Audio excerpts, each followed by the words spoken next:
নমস্কার, আমি ভীম নস্কর। আমি হোমিওপ্যাথি প্র্যাকটিস করি কলকাতা তথা দক্ষিণ চব্বিশ পরগনা। তো বন্ধুরা, আপনারা কেমন আছেন? আশা করছি আপনারা সবাই ভালো আছেন।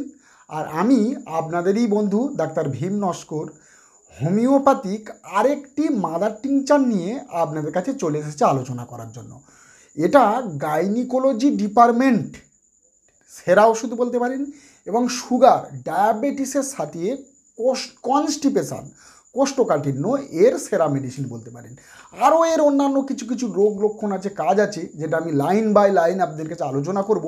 তো তার জন্য ভিডিওতে জুড়ে থাকবেন, অর্থাৎ স্কিপ করে দেখবেন না। যদি দেখেন তাহলে মাদার টিংচার সম্বন্ধে আপনাদের শেখার হবে না। তো এই মাদার টিংচার সম্বন্ধে যদি জানতে চান তাহলে আমার এই ভিডিওটা আপনারা লাস্ট পর্যন্ত দেখতে হবে।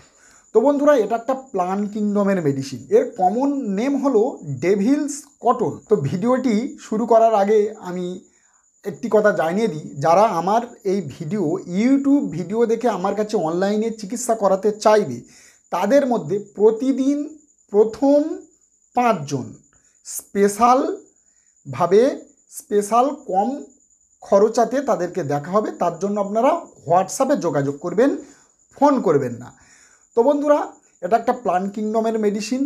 আমাদের চারপাশে আশেপাশে এমন অনেক অনেক গাছ বন্ধুরা দেখা যায়, যে গাছগুলি সম্বন্ধে আপনারা কিন্তু কিছুই জানি না, কিন্তু আপনারা জানলে অবাক হবেন। এদের মধ্যে কিছু কিছু গাছ আছে যেটা ওষুধ হিসাবে আমাদের শরীরে মন্ত্রের মতো কাজ করে। আমাদের শরীরে হাজার হাজার রোগ ব্যাধিকে ঠিক করে দিতে পারে, এমন এমন গাছপালা আছে। আর তার মধ্যে একটি গাছ হলো ওলট কম্বল।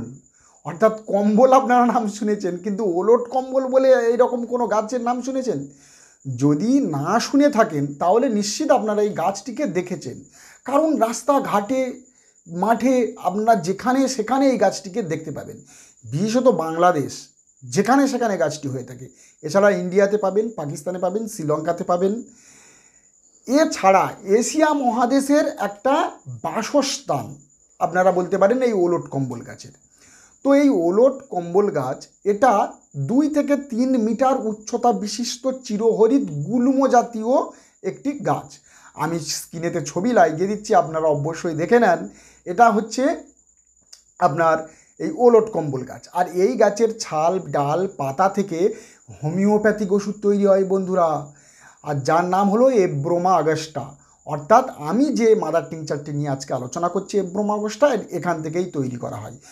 বহুকাল আগে থেকে আয়ুর্বেদিক পদ্ধতিতে এটা গাইনিকোলজি, তখন তো গাইনিকোলজি বলে কোনো কথা ছিল না, অর্থাৎ মহিলাদের মাসিক সংক্রান্ত যত কিছু সমস্যা ছিল, সেটা ব্যথা যন্ত্রণার জন্য হতে পারত, বা অতিরজ, স্বল্পরজ, সাদাস্রাব, সমস্ত রকম কন্ডিশনে তারা ইউজ করতো, এবং সেখানে মন্ত্রের মতো রেজাল্ট পেত। এবং এছাড়া তখনকার দিনে সুগারকে, ডায়াবেটিসকে মধুমেহ রোগ বলতো, এই মধুমেহ রোগেতে তারা ব্যবহার করতো, তারা বিউটিফুল রেজাল্ট পেত। আর এখান থেকে যেহেতু হোমিওপ্যাথিক মাদার টিংচার তৈরি করা হচ্ছে, তাহলে হোমিওপ্যাথিক ফর্মে এরই সেম কাজ হবে। আর মাদার টিংচারে কী কী, কোন কোন কাজেতে আমরা ইউজ করতে পারবো হোমিওপ্যাথিক্যালি, সেটি আমি আজকে আপনাদের কাছে লাইন বাই লাইন আলোচনা করছি। তো ভিডিওটি স্কিপ না করে আপনারা কন্টিনিউ দেখতে থাকুন।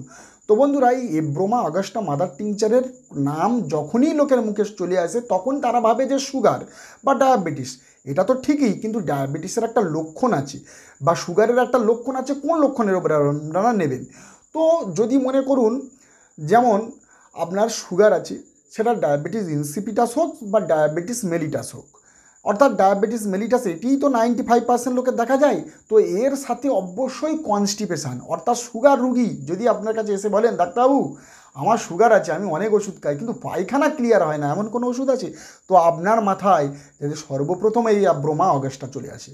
অর্থাৎ এব্রোমা অগস্টা পারে যে ডায়াবেটিস রুগীদেরকে কোষ্ঠকাঠিন্যর হাত থেকে মুক্তি দিতে। তো তার জন্য নাম্বার 1 ওষুধ। এবং তার সাথে সাথে তাদের রাত্রের ঘুম হবে না, অর্থাৎ ঠিকঠাক ভালোভাবে ঘুম হবে না, এবং র্যাপিড ইমাসিয়েশান, খুব তাড়াতাড়ি তারা দুর্বল হয়ে যায়।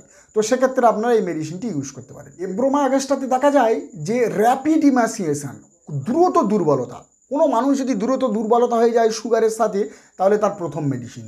অর্থাৎ দেখবেন যেমন এব্রোটামিনের বাচ্চারা, বা আপনারা অ্যাসিড ফস, চায়না, যেমন দ্রুত দুর্বলতা হয়ে যায়, তেমন সুগারের পেশেন্টরা দ্রুত দুর্বলতা হয়ে যায়।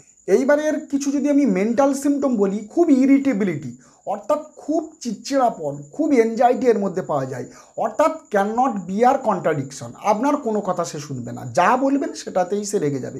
এবং এর সাথে র্যাপিড ইজাকুলেশন, মানে র্যাপিড ইমাসিয়েশন মানে খুব দুর্বলতা, আর কোনো কাজবাজ করবে না, সব সময় বসে শুয়ে কাটাবে, অর্থাৎ সে কোনো কাজবাজ করতে চায় না। কেন চায় না? তার দুর্বলতা, তার প্রোস্টেশন, তার ওয়েকনেসের জন্য সে কাজবাজ করতে পারে না, সব সময় শুয়ে থাকতে ভালোবাসে, সে তার শরীর ওঠে না, সুগারের জন্য, দুর্বলতার জন্য কাজ করতে পারে না, এবং খিটখিটে মেজাজ। আপনি যা বলবেন তাতেই সে রেগে যাবে, ভালো বলুন আর মন্দ বলুন, বললেই সে রেগে যাবে, এবং সেটা দ্রুত খুব তাড়াতাড়ি রেগে যাবে এবং খুব তাড়াতাড়ি প্রতিক্রিয়া করবে। এমন মানুষ যদি পান আর তার সাথে সুগার থাকে, তাহলে তাদেরকে এই এব্রোমা আগস্টটা 15 ফোঁটা করে দিনে 3 বার চালু করে দেন। এবং এর সাথে দেখা যায় যে বার্নিং সেন্সেশন হোল বডি, বিশেষত বুকের দিকে বা গলার দিকে তার বেশি জ্বালা করে, কিন্তু সারা শরীরেও এর একটা জ্বালা অনুভব হয়।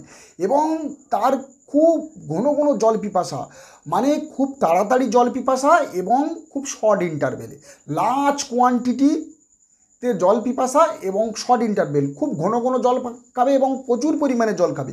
এবং জল খেলে তার এই জ্বালা যন্ত্রণাটা বা জ্বালা ভাবটা একটু কম পড়ে, কিন্তু আবার তার এই জ্বালা আবার ফিরে আসে। তো ঠিক এই কন্ডিশন এবং তার সাথে ডায়াবেটিস, সুগার থাকলে আপনারা এই মেডিসিনটি ইউজ করতে পারেন। এইবারে বলবো এর মাথার সিমটম কী আছে। যদি মাথার সিমটম বলি, তো মাথার পিছনের দিকে একটা ব্যথা ব্যথা ভাব বা যন্ত্রণা হয়, যেমন অনসমোডিয়াম আছে একটা মেডিসিন, মাথার পিছন দিকে ব্যথা যন্ত্রণা, আরও অনেক মেডিসিন আছে। তো এর মাথার পিছন দিকে এবং ঘাড়ে একটা ব্যথা যন্ত্রণা, সেটা কান পর্যন্ত চলে আসে, এবং কানের মধ্যে একটা গুনগুন গুনগুন করে আওয়াজ হয়, যেন অনেক মৌমাছি যেমন আস্তে আস্তে গুনগুন করে আওয়াজ করলে যেমন হয়, ঠিক তেমনই একটা আওয়াজ হয়। এবং কখনো কখনো কান দিয়ে পুঁজ পড়ে, অর্থাৎ পুঁজ মানে ডিসচার্জ হয়, সেই ডিসচার্জটা প্রচণ্ড পরিমাণে দুর্গন্ধযুক্ত অফেন্সিভ ডিসচার্জ হয়।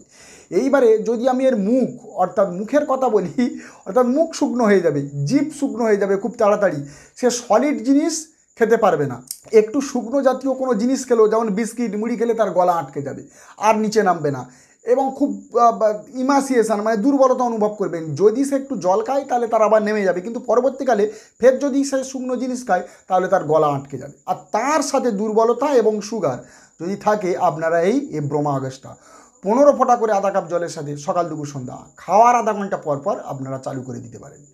তবে এর সাথে অবশ্যই কনস্টিটিউশনাল মেডিসিন অ্যাড হলে আরও বেটার ট্রিটমেন্ট পাওয়া যাবেন। আমি বলেছি তার জন্য আপনারা অবশ্যই ডাক্তারবাবুর পরামর্শ নিতে পারেন। আর আমার সাথে যদি যোগাযোগ করেন, তো প্রথম 5 জন আমি স্পেশালভাবে কম খরচের মাধ্যমে দেখে দেবো, এই ইউটিউব ভিডিও যারা দেখে আসবে।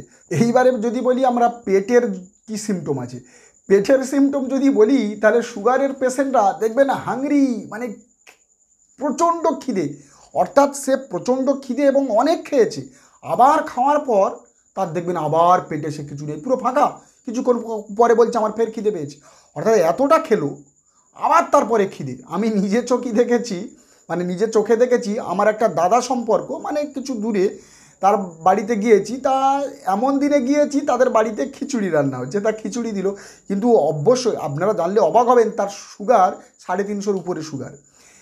আমার চোখের সামনে আমি যা খিচুড়ি খেয়েছি, আমাকে দিয়েছে, ধরুন একটা থালাতে যতটা দেয় মনে করুন 1 থালা, কিন্তু আমার সামনে সে 3 থালা খিচুড়ি খেয়েছে, কিন্তু তার সুগার 350-এর উপর।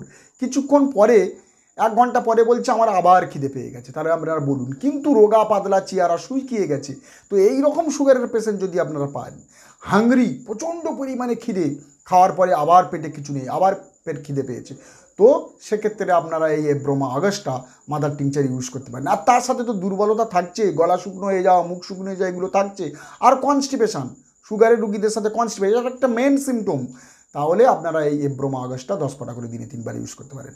এইবারে যদি আমি এর প্রস্রাবের কথা বলি, তো দেখবেন ডে নাইট সব সময় তার প্রস্রাব পায়, এবং প্রস্রাব লার্জ কোয়ান্টিটিতে হয়, এবং প্রচুর পরিমাণে প্রস্রাব, এবং ঘন ঘন প্রস্রাব লেগেই থাকে। নকটার্নাল এমিশন, মানে আপনারা দেখবেন এটা রাত্রে খুব বেশি পরিমাণে দেখা যায়, দিনের বেলা তো হয়, এবং রাত্রে আরও বেশি পরিমাণে এদের এই রকম প্রস্রাব দেখা যায়, যেটাকে পলিউরিয়া বলে। এবং এই প্রস্রাবে একটা মাছের আঁশের দুর্গন্ধ, মানে আঁশটে দুর্গন্ধ এই প্রস্রাবের মধ্যে মানে গন্ধ আসে। এবং এতে একটা হোয়াইট সেডিমেন্ট পড়ে, যেমন লাইকোপোডিয়ামে দেখবেন হোয়াইট সেডিমেন্ট মানে ক্রিস্টাল টাইপ অফ ইউরিন। তো এই রকম যদি হোয়াইট সেডিমেন্ট পড়ে তাহলে আপনারা এই ব্রোমা অগাস্টটা ইউজ করতে পারেন। এছাড়াও এই মুখে ঘা দেখা যায়, সুগারের পেশেন্টের মুখে আলসার টাইপের, জিভে ঘা, মুখে ঘা আলসার টাইপের দেখা যায়। এইবারে আলোচনা করব গাইনিকোলজি ডিপার্টমেন্ট, অর্থাৎ মেয়েদের। দেখবেন অনেক অনেক মহিলা আছে যাদের মেনস্ট্রুয়েশন সমস্যা হামেশাই লেগে রয়েছে, সাদা স্রাব হামেশাই লেগে রয়েছে, তার জন্য তাদের প্রেগনেন্সি হতে পারছে না, বাচ্চা কাচ্চা আসছে না। আমি অনেক বড় বড় ডাক্তারকে দেখেছি এই ব্রোমা অগাস্টটা তাদেরকে খাইয়ে, দীর্ঘদিন খাইয়ে তাদের সাদা স্রাব ভালো করেছে, মেনস্ট্রুয়েশনের সমস্যা ভালো করেছে, পরবর্তীকালে তারা আবার প্রেগনেন্ট হতে পেরেছে, অর্থাৎ বাচ্চা নিতে পেরেছে। তো এই কন্ডিশনে আপনারা ইউজ করতে পারেন। তো ইরেগুলার মেন্সেস মানে মেন্স ঠিকঠাক আসবে না, এবং যখন আসবে খুব অল্প পরিমাণে দলা দলা কালো কালো ক্লট টাইপের, কখনো কখনো অনেকটা বেশি পরিমাণে হয়ে গেল এবং পরের দিন হলো না, এবং পেইনফুল মেন্সেস। এই রকম যদি ইরেগুলার মেন্সেস হয় তাহলে আপনি ভালো রেজাল্ট পাবেন।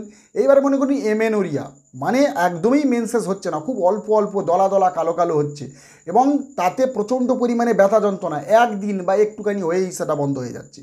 এইবারে বলবো এটা তো হলো, তার সাথে যদি ডিসমেনোরিয়া, ডিসমেনোরিয়া ঠিক বিপরীত, লং টাইম আপনার মেন্সেস হচ্ছে এবং প্রচণ্ড পরিমাণে ব্লিডিং হচ্ছে, এবং বারবার এই রকম যদি ব্যথা যন্ত্রণা, ডিসমেনোরিয়াতে প্রচণ্ড পরিমাণে পেইনফুল ব্যথা যন্ত্রণা হয়, সেক্ষেত্রে আমরা ইউজ করতে পারবেন। অর্থাৎ মেনস্ট্রুয়েশনের যাবতীয় সমস্যা। এইবারে বলবো সাদা স্রাব কন্ডিশন, মানে সাদা স্রাবের যেন টেন্ডেন্সি লেগেই রয়েছে, সাদা স্রাবের টেন্ডেন্সি লেগে রয়েছে, কন্টিনিউ তার সাদা স্রাব হয়। এটা যদি ক্রনিক অবস্থা হয়, বার্নিং হয়, জ্বালা করে, যেখানে লাগে সেখানে হেজে যায়, যেমন মেনস্ট্রুয়েশন হলে কলা মানে দলা দলা কালো কালো টাইপের হলে কাপড়ে লাগলে 2-3 বার ধুইলেও সেই দাগ ওঠে না, ঠিক এই এব্রোটেনাম আপনি ইউজ করতে পারেন। এবং সাদা স্রাব, ওয়াটারি ডিসচার্জ, মানে যেখানে লাগবে সেখানটা যেন হেজে যাবে, চুলকানি হবে, হ্যাঁ এই রকম ইরিটেট হয়ে যাবে।